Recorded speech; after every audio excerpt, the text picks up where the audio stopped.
say first and foremost an early modern literature and history scholar and a feminist and a voting citizen who's engaged, and therefore all of those things mean I'm a reader, and because I'm a reader I am also a writer.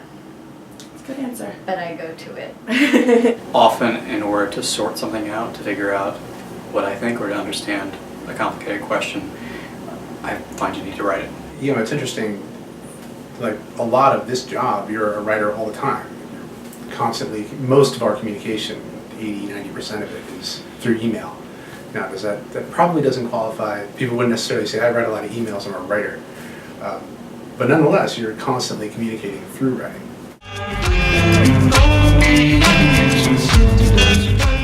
I'd say it plays two roles.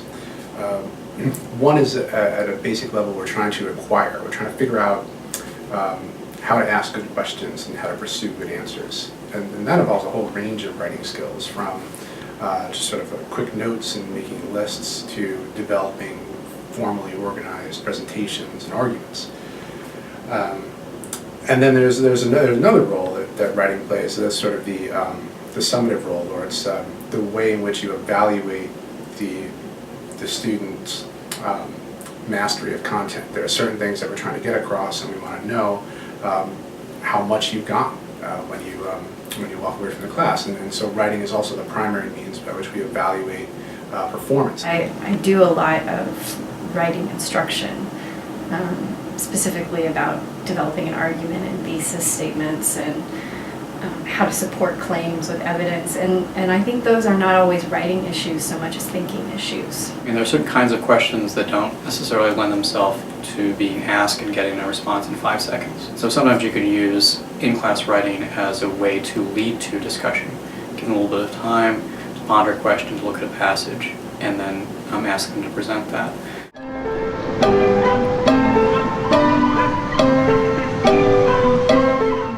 Well, it depends on the writing assignment. I mean, I would just say it varies.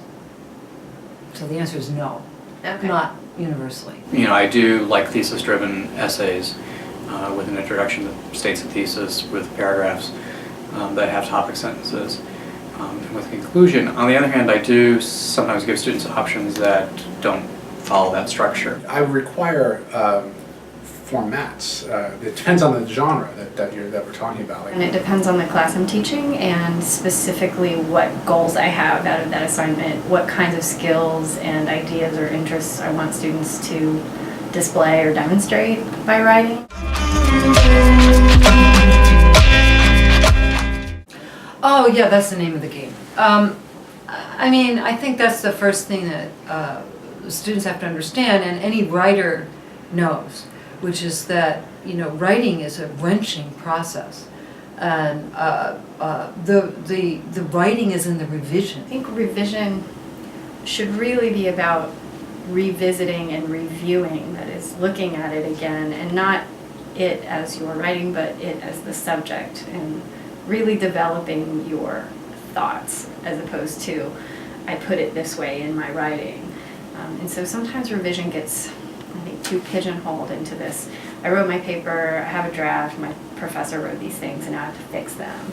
And instead, it's really like, my professor said these things, and now I might have to rethink the entire thing, and not that my argument's wrong, but that I really could go into the subject more deeply, I could learn something else, I could take it in a different direction. Oh yeah, you're revising all the time. But I try to separate it out so that it's not a process where you write something and then you take it home and then, okay, now I'm in the revision stage. You know, in some ways you're constantly revising everything you do all the time. It's really a question of when you can say you're done. And you know, there's this great line I like. I forget who said it, but it's you know, writers don't finish; they just abandon their projects. So it's at some point you just have to kind of say, all right, this is close enough, and there it is. But there's always something more you could do, and that's from the very moment of conceptualization all the way to the end. I'm a pretty good writer, but I'm not a great writer. So to make my writing as good as it can be, I have to nurse every sentence. The process of writing the paper is how you figure out what you want to say. Editing is it. If if it's a class like writing studies, the first couple papers I might be giving extensive feedback, but then the third one I kind of make everybody go back over all the comments they've received over the semester, write me a little self-reflection. Here are the things that I've been doing and improving upon, as opposed to in this particular paragraph I have a comma splice. The objective of the comments is to send you back into the text.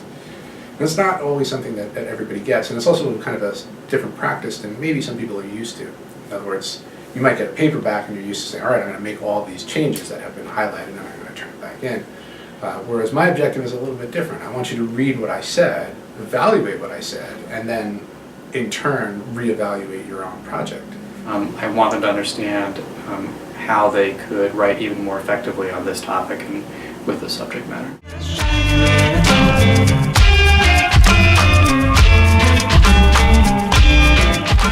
Well, I do think, first of all, it has to do with employment. That if you want a good job, you have to be able to write. And you show who you are in your very first letter that you send to an employer. Whether you do it online or whether you do a hard copy letter, which is going by the way of dinosaurs. It should be prima facie evidence for everyone that, writing is the avenue toward communication that remains a constant. Everything isn't speech. Everything isn't colloquial speech. We still continue to need these sorts of formal ways of expressing the profoundest ideas in the academic world. And the smartest way to show your boss that you really understand the project he assigned to you to do is to write it up in a good summary way that he understands. He says, good job. You're not going to get that if you can't write. It's a way of thinking in a very focused way.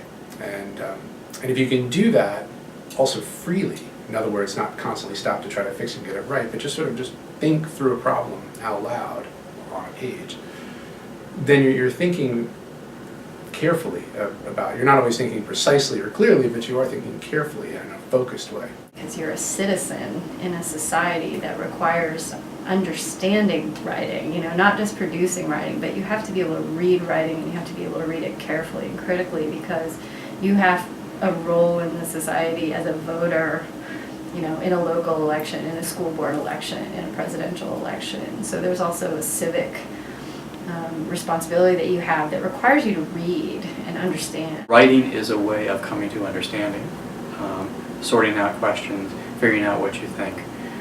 And so in that way, I think it's a tool that they would want in lots of contexts as they move forward out of the academy, into a job environment, just into the life of a thinking person. I'm tempted to just say that's what an educated person can do. Really what it is asking yourself, who am I writing to and why? And in some ways I think those are the better questions.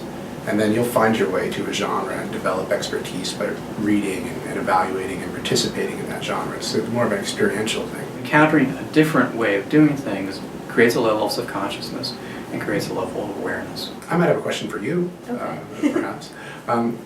I wonder sometimes if, because I think that people are natural writers. I think that, maybe not natural, you do have to kind of learn, you're natural speakers, but you do have to, but you give a young student, 6 years old, 8 years old, you give them a pen and a pencil, a pad, or anything, you say, tell me a story, or write something, and most of them will kind of go about it pretty easily. They'll enjoy it. They might write, in fact, they'll write all the way from one margin to the other. There won't even be any margins, they'll sort of write this.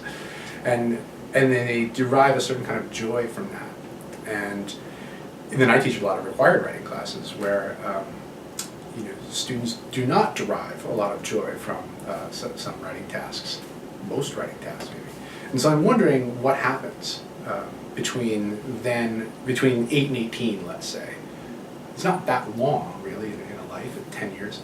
So what happens that makes writing feel foreign when earlier it's kind of natural?